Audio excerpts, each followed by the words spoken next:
Jumpa lagi kita kembali dalam channel Suara Hati Perempuan.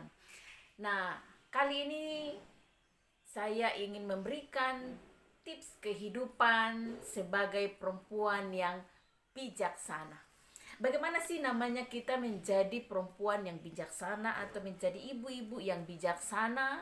Karena kita tahu kalau ada perempuan bijaksana atau wanita bijak, berarti ada wanita yang tidak bijak atau ada perempuan-perempuan yang tidak bijaksana di dalam menjalani kehidupannya.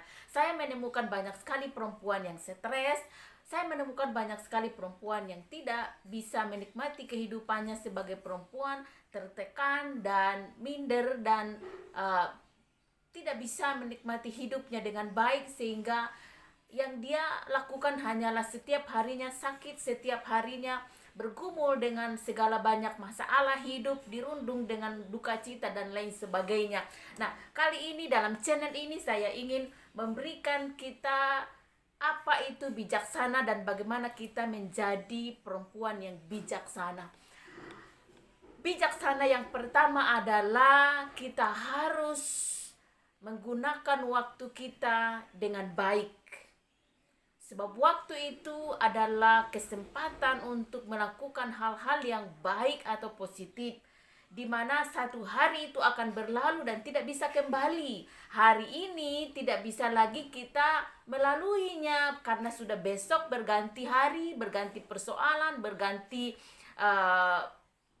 sesuatu yang baru lagi. Hari ini tidak bisa lagi kembali, hari ini ya hari ini. Kalau hari ini kita gunakan waktu kita hanya dengan menonton, hanya dengan berkumpul-kumpul, mengerumpi, dan hanya menangis, hanya tidur, ya tidak ada sesuatu yang kita bisa lakukan, sehingga habis begitu saja, sehingga lambat laun kita menjadi tua dan tidak ada sesuatu yang kita lakukan dan tidak ada sesuatu yang kita bisa nikmati. Sebab itu perempuan yang bijaksana, wanita bijak itu yang pertama adalah dia bisa mengatur waktunya dengan baik. Waktu yang kita lakukan dengan baik, karena firman Tuhan berkata pergunakanlah waktu itu dengan baik, karena hari-hari ini adalah jahat. Nah, kalau kita menggunakan waktu kita dengan baik, yang pertama itu adalah di pagi-pagi hari kita mencari wajah Tuhan. Jangan sampai ibu-ibu atau perempuan-perempuan itu pagi-pagi hari langsung ke dapur, pagi-pagi langsung melakukan aktivitasnya tanpa mencari wajah Tuhan. Karena kalau saudara langsung melakukan aktivitas tanpa mendapatkan kekuatan baru daripada firman Tuhan, dari penyembahan kita, maka saudara akan mengalami dilema, mengalami persoalan, mengalami tekanan pada sepanjang hari itu. Karena saudara lalui dengan kekuatan sendiri. Sebab itu pergunakanlah waktu yang ada. Pertama-tama itu adalah mencari wajah Tuhan. Lalu yang kemudian setelah itu kita mengerjakan pekerjaan kita, tugas sebagai perempuan, sebagai ibu rumah tangga, memasak, membersihkan, mengurus anak, mengurus suami dan lain sebagainya. Nah, setelah itu kita bisa melakukan aktivitas kita, pekerjaan yang menghasilkan. Ingat, pekerjaan yang menghasilkan. Karena perempuan harus punya penghasilan sendiri. Apa itu penghasilan? Pekerjaan yang menghasilkan, contohnya kita bekerja di kantor kah, bekerja sebagai guru kah, bekerja sebagai direktur kah, atau bekerja sebagai petani kah, atau pengrajin kah, dan lain sebagainya. Namanya pekerjaan yang menghasilkan uang. Ya, jadi ibu-ibu tidak boleh namanya waktunya habis hanya untuk menonton sinetron, menonton film, atau menonton drama Korea. Tidak bisa. Itu hanya waktu yang habis membodohi kita, tidak kita bisa mendapatkan sesuatu. Lebih baik banyak baca buku. Masih mending baca buku daripada nonton sinetron. Apa yang saudara bisa dapat dari menonton sinetron? Sinetron pada umumnya, pada dasarnya itu akan orang hanya tertekan dengan suaminya selingkuh lah, suaminya nyeleweng lah, dan lain. Tidak ada hal-hal yang positif yang saudara bisa ambil dari situ. Jadi jangan habiskan waktu untuk itu. Atau waktu dipakai untuk main game. Apa yang saudara dapat dari game? tidak ada penghiburan, hanya waktu habis saja. Main game itu, saudaraku, akan membuat saudara tertipu dan waktu habis begitu saja. Saudara tidak akan dapat uang dari game, saudara tidak akan dapat kebahagiaan dari game, tidak ada apa-apa yang saudara dapat dari game. Jadi kalau mau menjadi wanita bijaksana, pergunakan waktu yang ada, jangan semuanya itu. Lalu kemudian, wanita yang bijaksana itu seperti apa? Wanita yang bijaksana yang kedua adalah wanita yang memahami panggilannya. Kita harus mengerti panggilan kita. Dan setelah kita melakukan panggilan kita dengan sebaik mungkin, semaksimal mungkin, maka kita akan menerima bonus-bonus. Yang pertama tadi, waktu bangun pagi cari Tuhan. Dan Tuhan berkata, Matius 6 ayat 33, carilah dahulu kerajaan Allah dan kebenarannya, maka semuanya itu ditambahkan kepadamu. Semuanya itu ditambahkan. Apa yang ditambahkan? Kita akan mendapatkan bonus-bonus dari Tuhan yang mungkin kita tidak lakukan, tetapi karena kita hidup dalam panggilannya, kita ada di dalam panggilannya, maka kesuksesan bonus itu saudara akan menerimanya. Nah, sebab itu para perempuan yang cantik-cantik dan baik hatinya, dalam channel ini saya akan terus memberikan saudara tips pengajaran yang baik supaya kita menikmati kebahagiaan sebagai perempuan. Nah, sebab itu ibu-ibu yang dikasihi oleh Tuhan, para perempuan yang dikasihi oleh Tuhan, hiduplah bijaksana. Panggilan kita itu beda-beda, semua orang berbeda. Jangan niru-niru. Oh, si A bisa jadi istri DPR, dia berbahagia. Lah saudara jadi istri petani tidak berbahagia. Salah total. Kita jadi istri petani pun tetap bahagia karena kita punya panggilan sendiri-sendiri. Panggilan suamimu beda, panggilanmu berbeda juga sendiri. Jadi kita tidak bisa menilai diri kita dengan nilai orang lain, diri kita sendiri.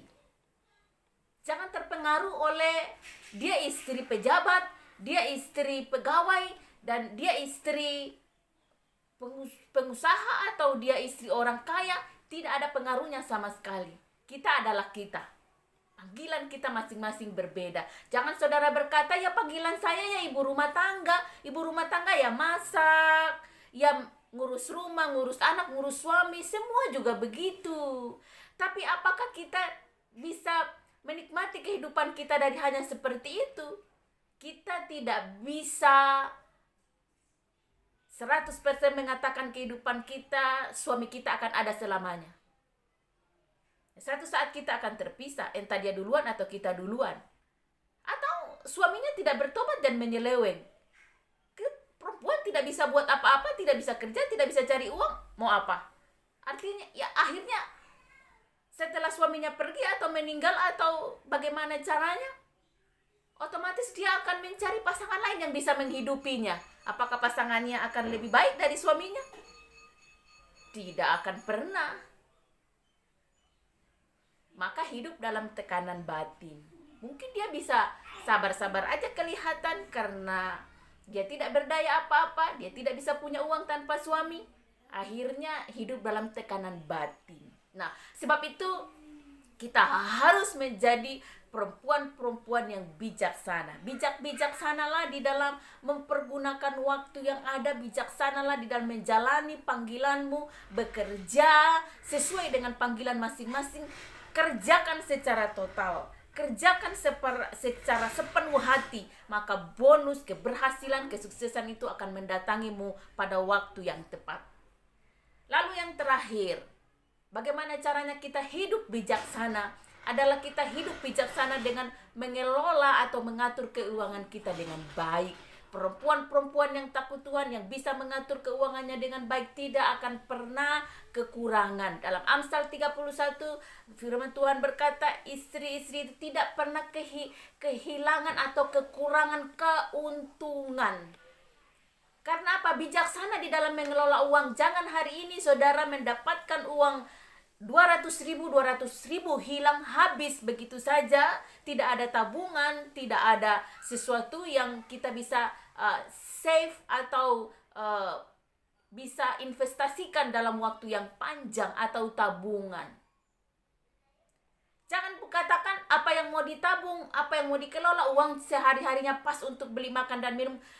Itulah makanya kita harus jadi bijaksana. Kalau hari ini kita hanya mendapatkan uang 50.000 tidak cukup, carilah untuk mendapatkan uang 100.000 yang bisa kamu tabung 10.000 kah, 20.000 kah, 30.000 kah, yang penting ada. Jadi bukan soal jumlah berapa yang kita kelola, tetapi bagaimana kita mengelola itu dengan baik. Makanya itu dikelola itu keuangan dengan baik, jangan dihabiskan begitu saja.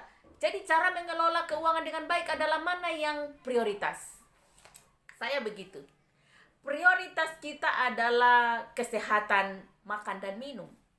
Jadi kita beli yang memang prioritas kita untuk makan, minum. Bagaimana kita sehat, bagaimana kita kuat, bagaimana kita bisa bekerja dengan baik. Kalau kita tidak bisa mengelola keuangan dengan bijak, dengan membeli makanan yang sehat.